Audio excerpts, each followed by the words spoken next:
this episode of Cigars and Sea Stories, Jocelyn and Mike sit down with Mr. David Hayden. David is a retired Army colonel who served his country for over 29 years as both an engineer and judge advocate general corps officer. Myriad different service highlights that I won't embarrass him immediately and go all the way in depth on.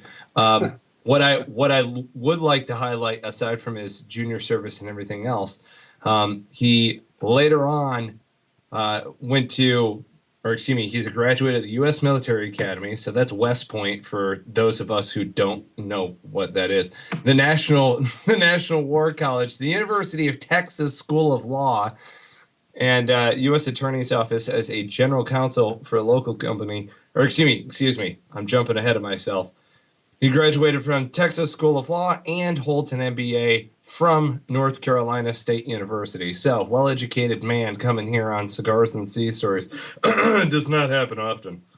You know what I'm saying? I'm glad that you're lowering your standards for us. But we met the good colonel over here at a Bunker Labs Brain Trust, which we are proud members and supporters of Bunker Labs, especially here at Bunker Labs RDU, and immediately connected for a Warrior Hall, which is veterans in entrepreneurship who are seeking an interpersonal relationship. So that was cool, kind of intermingling, talking, mixing, and said, hey, we got to have you on to BS with us. So welcome. It is an honor to have you, Mr. David Hayden.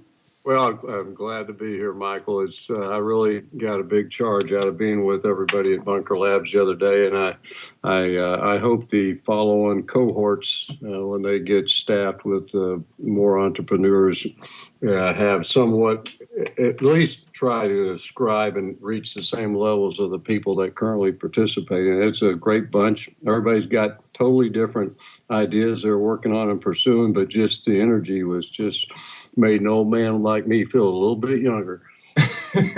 That's wonderful. That's awesome. Well, we certainly are a passionate bunch. I'll tell you that much right now.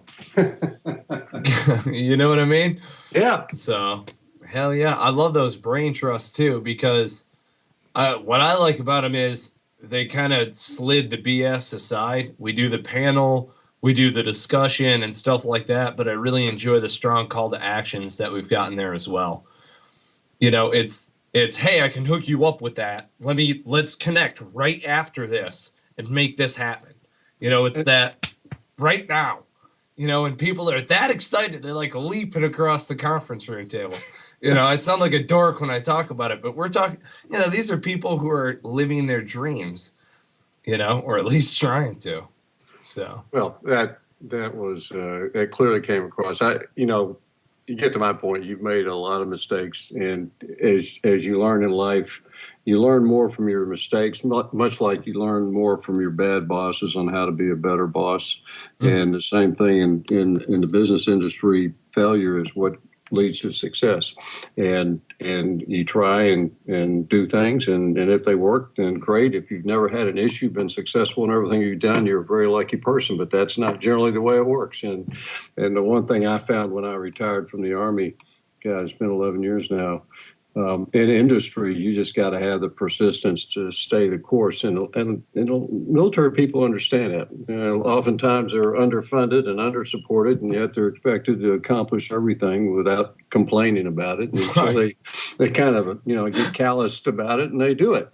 And those are some great skills. I can't tell you how many times I've had conversations with the other 99% of the population who have never served and have no idea what it's like to be in service about what great employees and executives they find in the military if they just give them a chance. Absolutely. Well put. Well put. So, all right, let's rewind all the way back. Where, when and where did you originally join the U.S. Armed Forces? Well, damn. I grew up in Fort Worth, Texas. Okay. I was a military brat.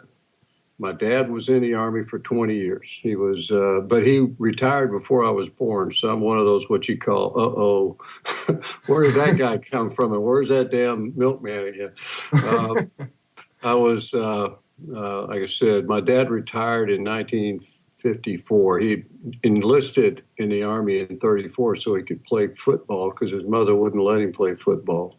And so he wound up serving as a little private infantryman, wound up getting shipped to Hawaii in 38, was there on December 7th, 1941 as a platoon sergeant, and wound up going to officer candidate school. Yeah, he had some good stories about that, but he went to OCS, became a lieutenant, trained, all the millions of people that came on active duty, fought across Europe, and then he loved the Army because other than that, he was a son of a cotton sharecropper in Texas, in Tyler, Texas, and he had no future, and the military gave him a purpose, and I think that was something that always stuck with him. It also taught him to be tough, and he was a boxer and a football player, and after World War II, he got out briefly because you see things in the war, you don't particularly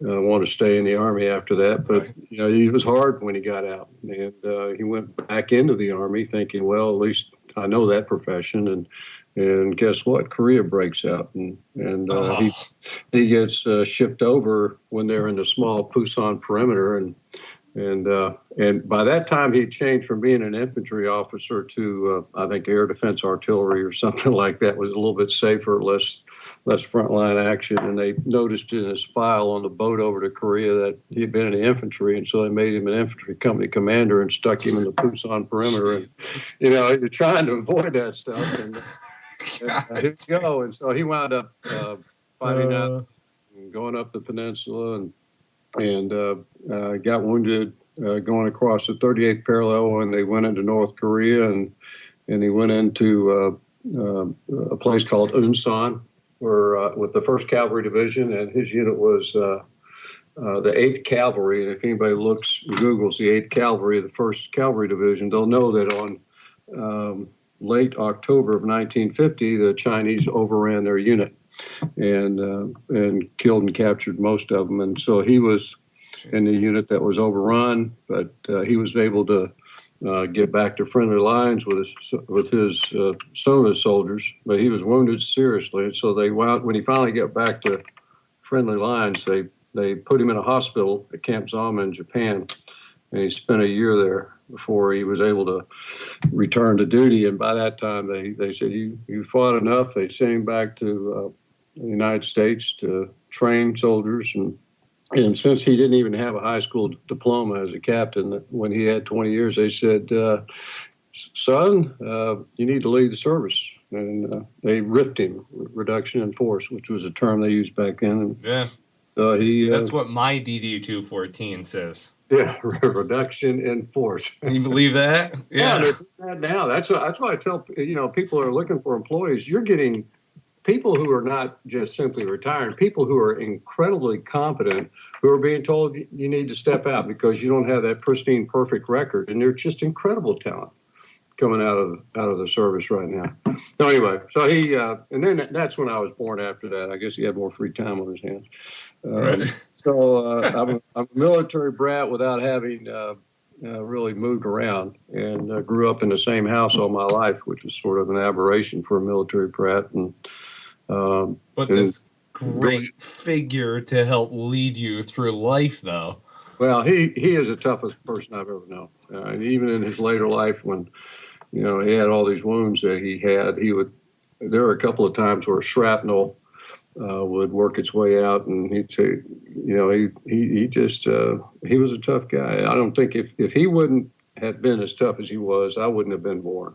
And so I figured I got to continue that tradition. So I told him I wanted to go to the military academy, simply because that was the only way I was going to go to college. And my mother had suggested it, but my dad said, no, son, that's too tough for you. You'll never make it. And that was the right button to push for me. And, there you go. And so I went up there and had a great time. I loved it, and graduated. And that was to the tail end of Vietnam. So being in the military was not very popular. Right. I can remember marching down in New York City, and in our cadet uniforms on a Veterans Day parade and having police on horseback keeping the demonstrators away from us. Let those hippies go. You know what I'm saying? Let them bring it. They wouldn't know what to do when they got to you. Let me tell you what. It'd be Spartan kicking them. Like Fleet Week, you know? Jesus. It was incredible. Long hair don't care. Unpopular back then. Anyway, so I graduated, and the Army was in pretty bad shape in '76, and discipline was not very good. So I thought I'd go to a unit that was as disciplined as I could find. So I went to the 82nd Airborne Division as an engineer officer, and got to play Army for a long time, and that was just the most fun, working with soldiers and blowing things up, building them, blowing things up again. That was come on, engineer, let's get to it. Every engineer loves blowing something up. They're like, this. My buddy was a combat engineer. He's like, this is bullshit, man. 70% of the time I build stuff. Only like 30% of the time do I actually blow anything up. And I'm like, dude, that's a solid ratio for a combat engineer. No, but it's not. It's got to be better than a 50-50. Like, we had a good little argument about this. Matt, if you're out there, I love you, buddy. Yeah, it's just every combat engineer wishes that they blew more stuff up. Did you ever go through breacher's course or anything like that? Well, they didn't have that back then. They just taught you, they gave you explosive courses, and we would, I remember listen to this story. This is how I earned my nickname that I still have to this day that I haven't told you until this point. But since this is a great opportunity to share this with you, I will. It'll just between you and I, right? Yeah, the candid conversation. When I was in my unit for a month, I hadn't been in very long, and I was told, okay, you need to take part of your platoon out and support an infantry battalion. You need to go to the demo supply point and get your explosives. And so I went with a truck and a trailer, and we got over 2,000 pounds of explosives. And went out blowing holes and craters, creating an obstacle plan for an infantry battalion in the defense. And there was another lieutenant with his engineer element on the other side, on the attacking side, and helping them blow through barriers. And, it was just doing what engineers love to do. And about 9 o'clock at night, the battalion commander for the infantry said, okay, the exercise is over. You can head on back into garrison. And it was starting to rain, very thick cloud cover, about a 1,500-foot ceiling. And I turned to my NCO, which I always did. One thing I did learn was do what your NCOs tell you to do as a second lieutenant, because you're going to make stupid mistakes otherwise. And I turned to my sergeant and I said, we got a lot of leftovers here. Do we turn that back in? He said, no, sir, that's residue. We don't turn in residue. We dispose of it. And I said, what do you mean by dispose? He said, well, we blow it up. And I said, well, can we blow that much up? And I'm thinking legally, and he's thinking practically. So we sat there and went about 15 miles away from the base at Fort Bragg, on a Firebreak out between Sicily and Normandy drop zone. Anybody that's been there would know exactly what I'm talking about. Down on Firebreak 14, went down as deep into the woods as we could, and we stacked, starting off with the Bangalore torpedoes into a log cabin. And then we put cratering charges inside, and det cord and C4 and all the fun stuff that engineers play with. And then I ran my detonation cord as far out as I could, because I wanted to be as far away from this thing as I could. And then we hooked our firing wire and went about another quarter mile. And so we're down the road, and my platoon's behind me. We do the three warnings: fire in the hole, fire in the hole, fire in the hole. And we fired this thing off. And I've seen big explosions in my time, but I figured we had about 600 and almost 700 pounds there, and it was like a mini nuclear bomb, and just cloud just went up in the air. The sky lit up as far as you could see. It was beautiful, and all my guys behind me were going, "Holy crap!" And then I realized they'd never seen something like this either, and that probably is not a good thing. So we thought we could get away with it and not tell anybody. We went down to the detonation spot, and it was a big hole, and it took us about an hour and a half with dozers and bucket loaders to fill that thing back in. But we did that, and and repaired it as much as we could, and went on back into garrison thinking, well, maybe nobody heard it, right? Well, there was a message from my battalion commander to call him whenever I got and, man.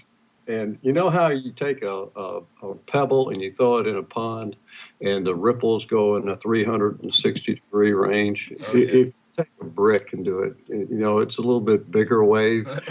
And around Fayetteville and Fort Bragg, there are a lot of little communities. And all these mayors know the phone number of the base commander.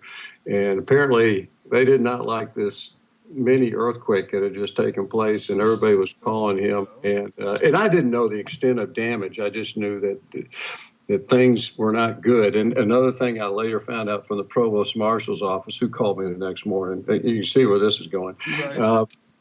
They noted that all the arms rooms on Fort Bragg had changed to sensor alarm systems in the preceding year. Oh. And every one of them went off from the shock wave that went out there. This shock wave off of that 1,500-foot ceiling just had a very dramatic and very significant. Yes. And so I called the battalion commander, and he asked me what happened, and I told him what happened and how much I'd blown. And he said, well, do you know what the range limit is out there, Lieutenant Hayden? I go, no, sir. He goes, 200 pounds. And I go, okay. So I just gone over this about 300 to 400%. He said, well, I'll talk to you later. And so I go home. I remember I get back to my hotel or my apartment, and I'm sharing with my good friend and thinking, well, that's the end of my career after 1 month in uniform. And sure enough, the Corps commander wanted somebody's hide. I think today he would have gotten it.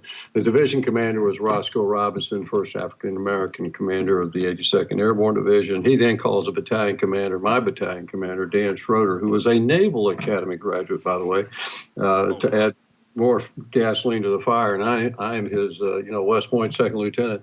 And Dan Schroeder said, I'll take care of it at my level. And he calls me in that week, and he calls me in his office, and I'm ready to, cash it in. And he just says, you're a second lieutenant. I expect you to make mistakes, but I don't expect you to make them again.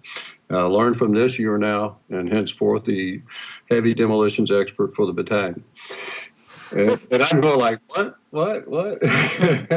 And then I got hailed into the battalion 2 weeks later, and he introduced me as Boom Boom Hayden.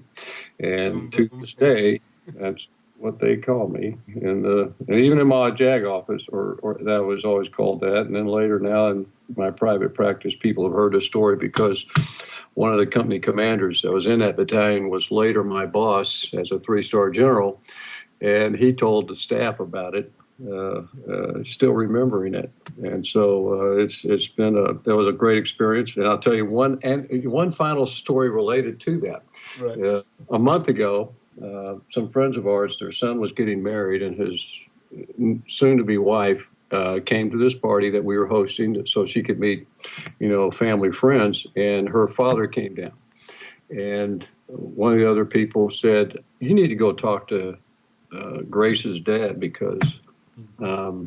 He may have been in the Army when you were in the Army. So I went over and asked him what he did, and he says at Fort Bragg, and what'd you do? And he said, I was an engineer, sergeant in the Engineers. And I go, what unit? And he said, in the 82nd. And I said, what company? He said, Charlie Company. I said, what platoon? Second platoon, which squad? Second squad. And we both realized, because then he looked at me and recognized, he said, Lieutenant Boom Boom Hayden. 40 frickin' years later, I've run into Sergeant Trilling in a platoon of my squad that was there that night. And I said, do you remember that incident? He says, oh, hell yeah, we heard broke the windows in the general's house. I don't remember that being the truth, but I'm going to run with that story because now I have somebody that's his testimony if ever asked about it. Oh, God. That is one hell of a way to get a call sign. That is fantastic. That blew some shit up. That's great. Boom, boom, Hayden. I love it. So, yeah, I guess after that, I stayed in that battalion 5 years, commanded a company, in fact, which was unusual to be in your first tour and get a company, and then went to law school after that. And then I wound up coming back to the 82nd 2 more times, so I spent 10 years in that division. Nice. Wow. Wow. That's a lot of jumps. I'm still walking, not running, but I'm still walking. You're staying fit. We're good. It's a great place to serve because you serve with a lot of Type A personnel who later, a lot of them really do quite well. And, second lieutenants like Stan McChrystal and David Rodriguez, who's now AFRICOM 4-star, just about to retire, and just a lot of neat guys that were a lot of them were classmates of mine, but we were all second lieutenants together in the 82nd back then, and still in contact with them. Still do work for Stan McChrystal and his McChrystal group up in D.C. too. So it's a small world. That's great. That's fantastic. It really is, isn't it? No, I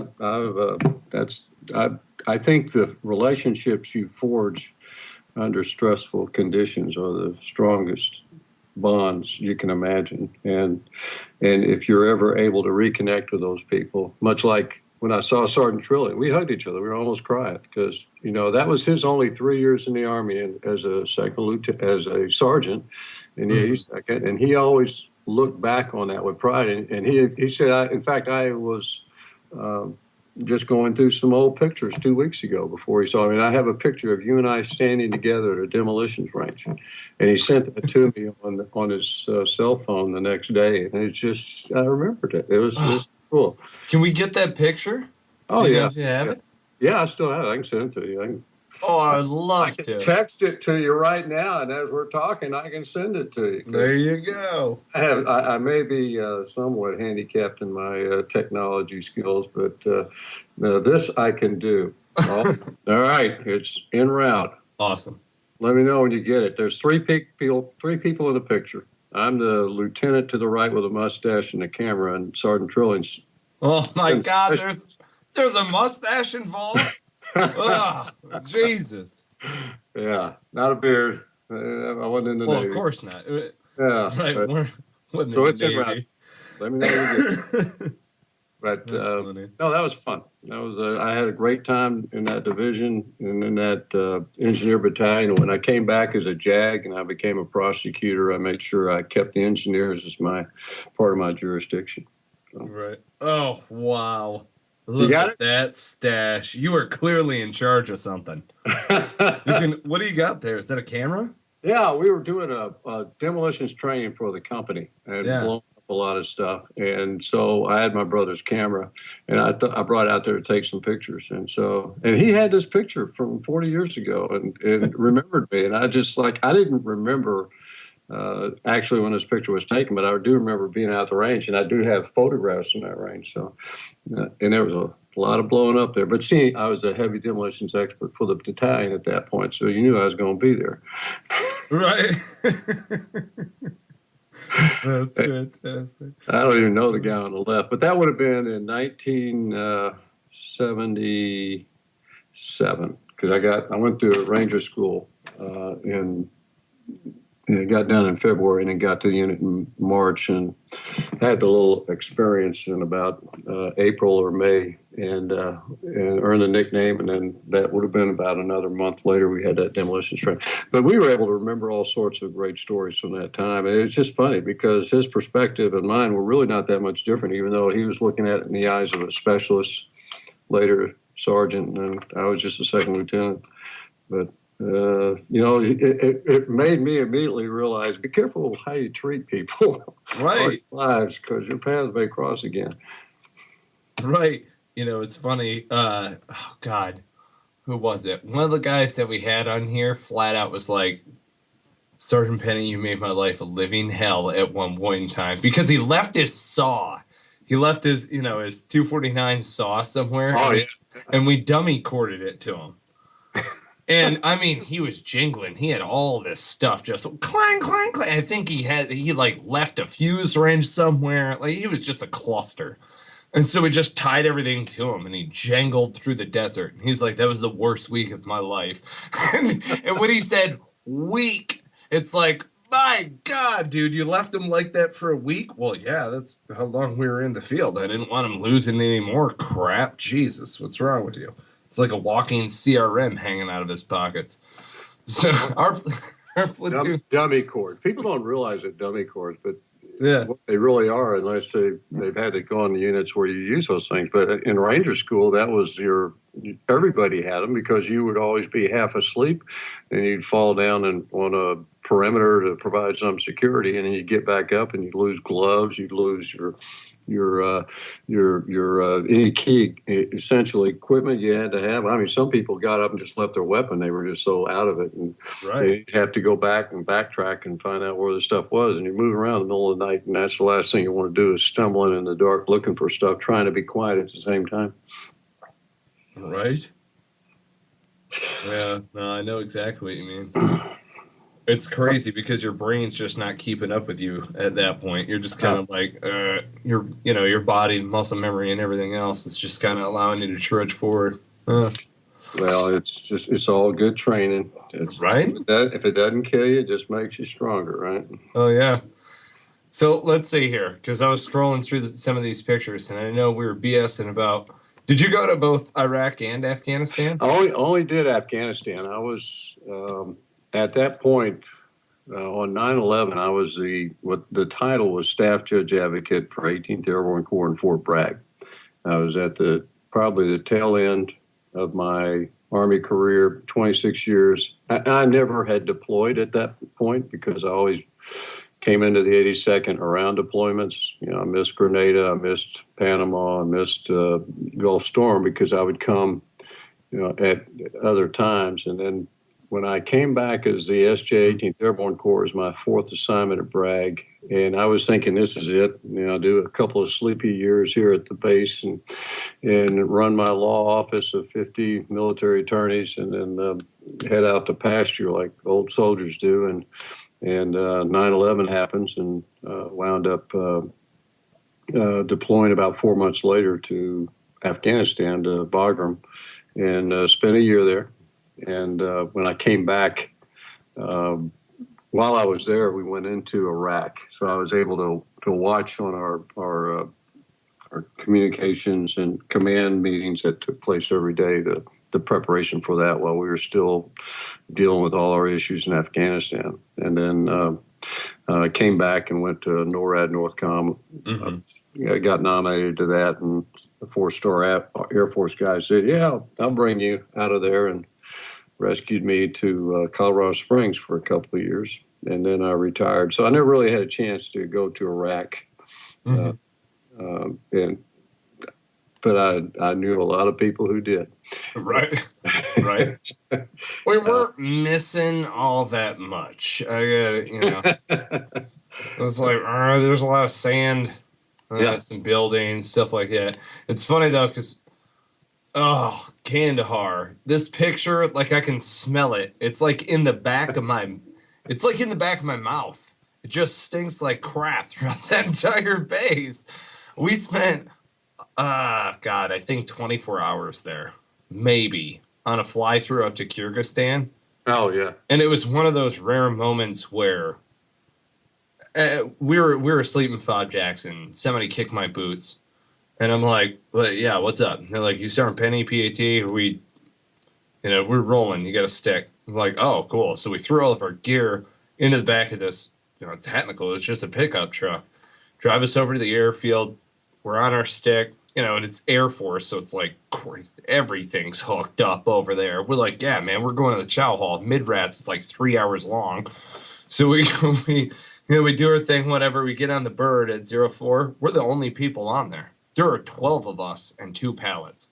It was the most comfortable flight on a C-130 I've ever had in my life. I mean, I like cashed out on a cargo net, then woke up in Kandahar looking out the window going, oh, what is that smell? We did the boardwalk, right? We did the boardwalk with a TGI Fridays and just a cheeseburger that owned me after eating nothing but goat meat and palau the entire time. Well, when were you there? It was 2011, so it was late October 2011. Okay. Because I was there early on, and back then, 2011 is Club Med, right? You had permanent facilities, and you actually had fast food restaurants there. And when we were there, it was it was either mess hall food or MREs. Yeah.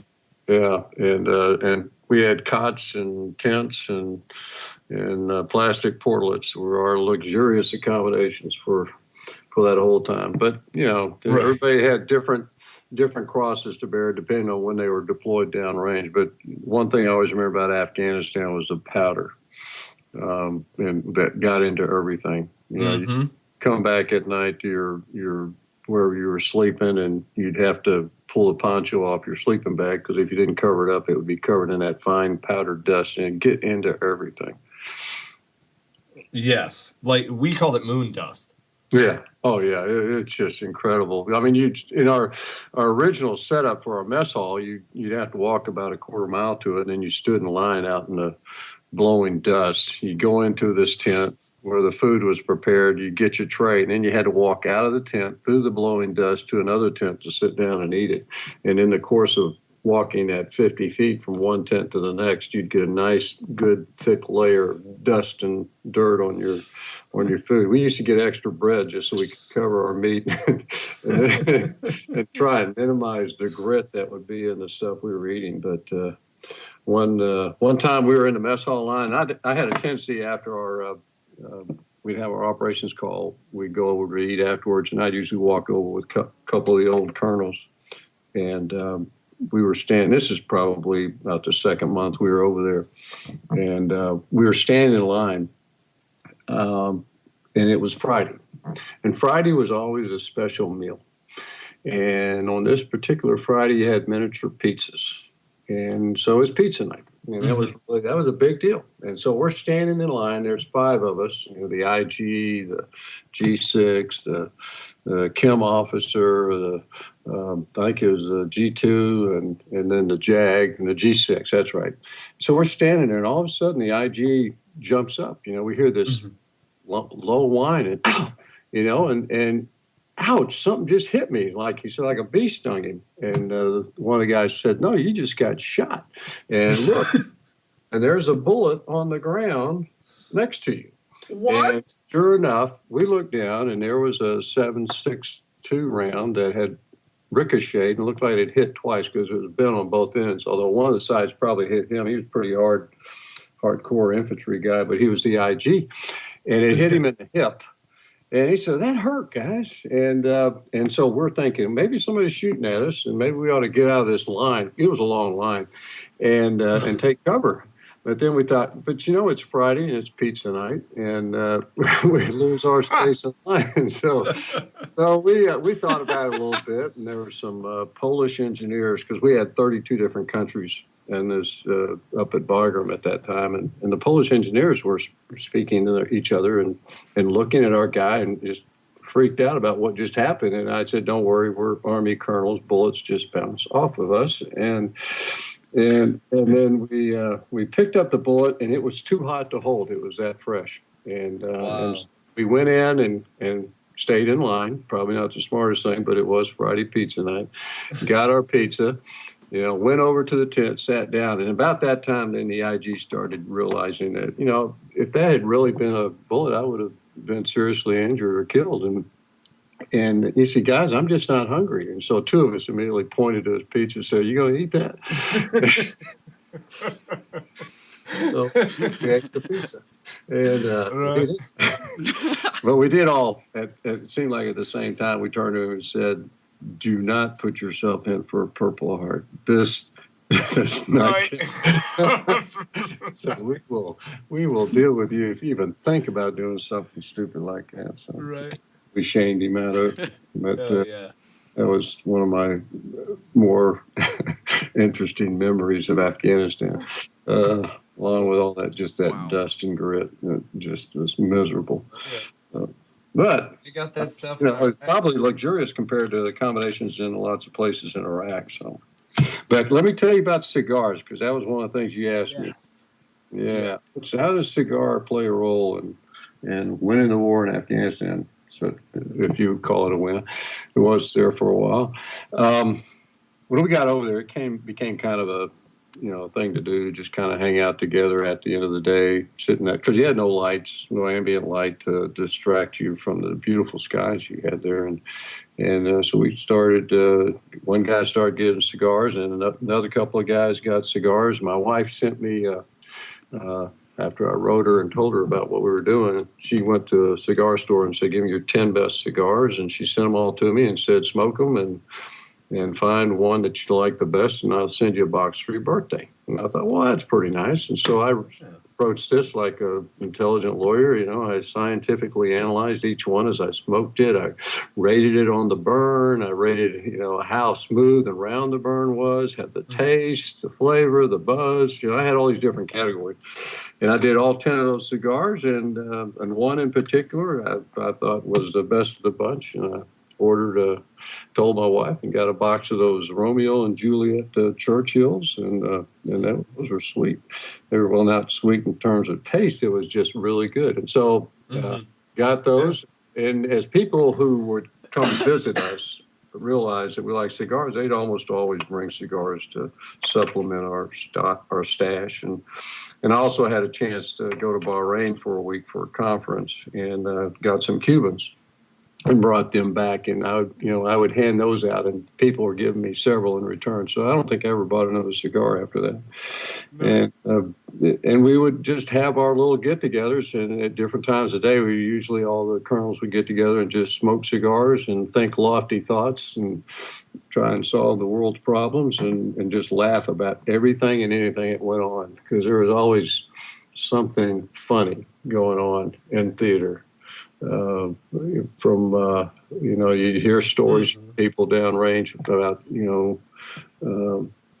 there was we had a SEAL team that came in, and they were out on this one's a little crude, so apologize up front. This is what you're waiting for anyway. But these SEALs had set up one of these observation locations where they were hidden from view, and they inserted them at night and dug themselves in, and they were maintaining their cover. Well, this Afghan sheep herder came by and bringing his sheep, and was kind of close to him, and all of a sudden this Afghan sheep herder thought, well, there's nobody here, and he was feeling kind of romantic, and he found a pretty little lamb and was having his way with it, and the SEALs saw it and just started laughing. How do you maintain bearing seeing that? They couldn't believe this guy was doing this, not to mention right in front of them, and they, of course, blew their cover and scared the Afghan, and probably scared the sheep as well. So they had to pull them out. And when they talked about that at the operations tent that night, it was just, they were all lost at that point. It was hard to stay focused. So how do you write that one up?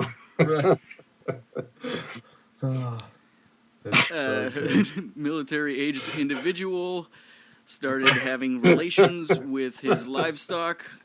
The team was unable to maintain bearing and had to be pulled out. Yeah. How do you like that? He didn't even have a law degree. Oh. There was always something like that going on. We were sitting there one night smoking cigars, and the Apache helicopters would come back from their missions, and they would fly down the runway and land, and then be serviced. But they didn't always expend any or much of their ordnance, and they'd be coming back with rockets and stuff. And they had a switch they were supposed to flip to disarm everything as they came into land. And we're sitting there, and we're pretty close to the airfield, and all of a sudden we hear the Apaches come in, and then all of a sudden we hear a rocket launched. Oh. Believe me, you know it when you hear it, because it's just going down. And apparently a guy, when he flipped the switch to disarm it, he flipped the switch to launch it, and he sent this rocket flying down the runway as he's coming down. Oh. We all, we're all talking. All of a sudden we hear it. We all look at each other. Everybody's freezing, and we just don't move. And we think, well, we're perpendicular to the runway, so hopefully he's facing that way, not coming this way, and then waiting for the detonation. But apparently, there were minefields around the runways from back when the Russians were there, and they hadn't cleared them all. And this thing just went down the runway and landed and kept going down the runway and bouncing, went into the minefield and never went off. So Wow. kind of lucky there. But that was one of those experiences that. You hear it, it's coming. You just hope it ain't coming towards you, and there wasn't a whole lot we could do about it. But then we also had. I'll give you another story, and then you can tell me to shut up. But this is probably the luckiest and the unluckiest pilot in the world. We had David Letterman was doing a visit at Kandahar, and then he was going to fly up to Bagram. I think this was his visit, and it got canceled. And the reason it got canceled was.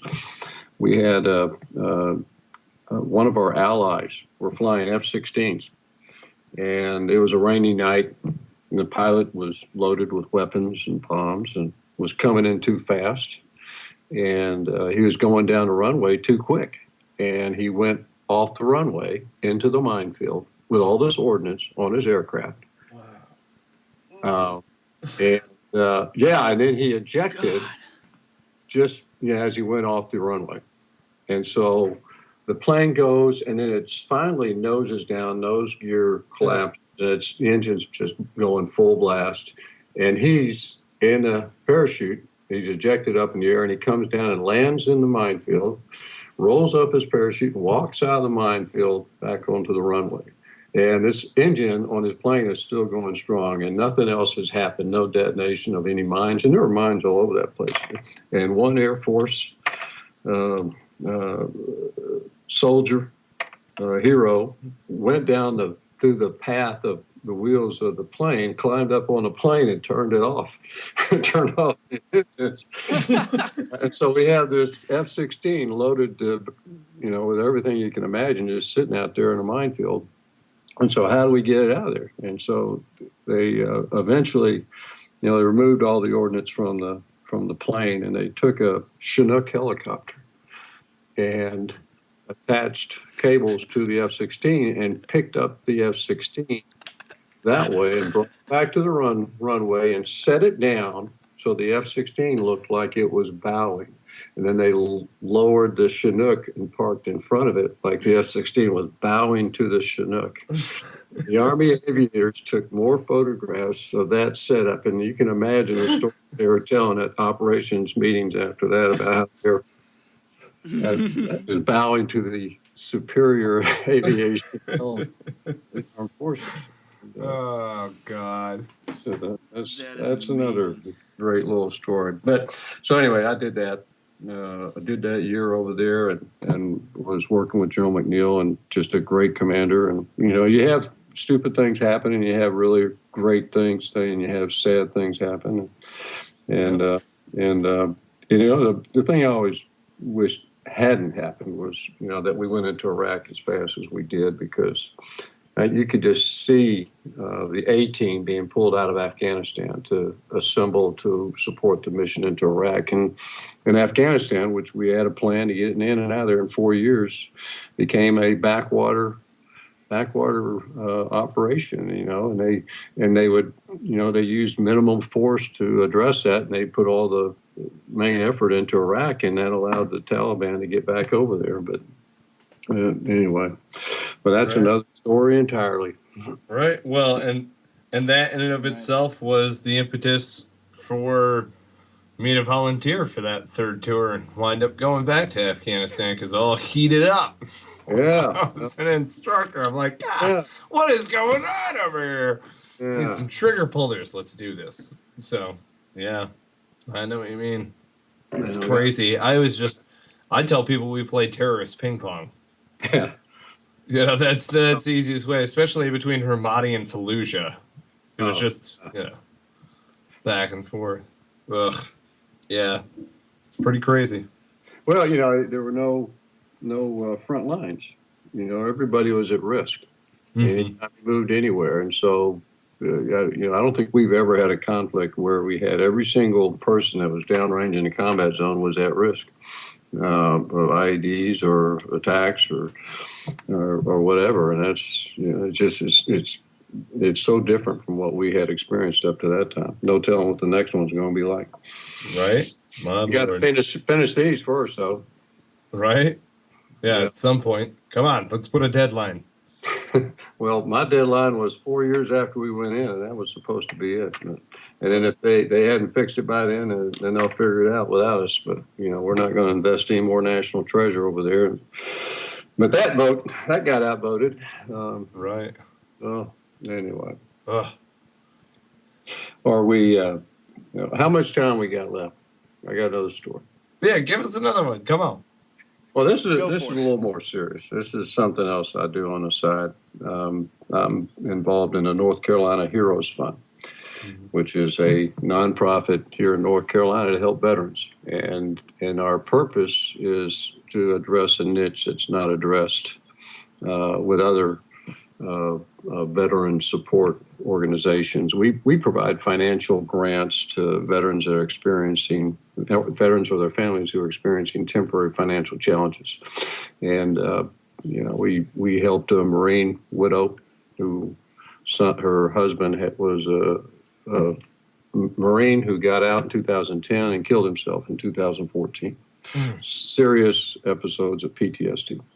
And left her with 3 small children under 5. And we were able, with our fund, to, she had warped floors because they were all waterlogged because the front doors and back doors leaked in their house. And she was trying to, she was just overwhelmed by it. And so we were able to work with Purple Heart Homes and replace all her flooring, found a contractor who would work for pennies on the dollar, and replaced her doors, put plastic down to deal with any mold, and did a lot of repainting and just got that home in ship shape so that, she could continue her nursing, get her nursing degree and then take care of that family. And that's one of the things we did. I'm currently working on a project for a former member of the 82nd Airborne Division, a sergeant who spent 2 tours in Afghanistan, who is now homeless with his fiance and 2-year-old in Charlotte. And when we found out about it, we were able to get him into an apartment now. We're going to pay hopefully a couple of months rent and his deposit and give him financial support for a couple of months until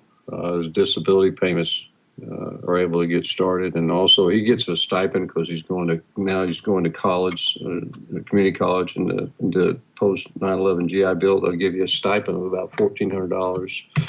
And got his fiance, she's got a job. So, things like that, that you can make a difference. And with the North Carolina Heroes Fund, we'll raise, enough money to help 40 or 50 families a year, but it's a difference. And it's, everybody does a little bit, and none of us all have to do a lot. And I was at a fundraiser tonight where Tony Tata, who used to be our Secretary of Transportation, who's now writes these novels, since he's left the Department of Transportation, was having a book signing and an auction, and he was auctioning off the rights to be a character in his next book and raised $4,000 that he's donating to the North Carolina Heroes Fund. So, cool. So Tony and I served in the 82nd Airborne Division a long time ago when we were both lieutenant colonels, and he's on the board of advisors, and this is one of the things he does to help veterans, and very grateful for that. But he's got a new book out. Tony Tay's got it, and it's called 3 Minutes to Midnight. And if you buy one this week, $1 of that goes to the North Carolina Heroes Fund.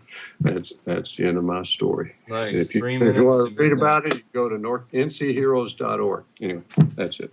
ncheroes.org. All right. Hell yes. This is great. This is wonderful. It's veterans helping veterans. Exactly.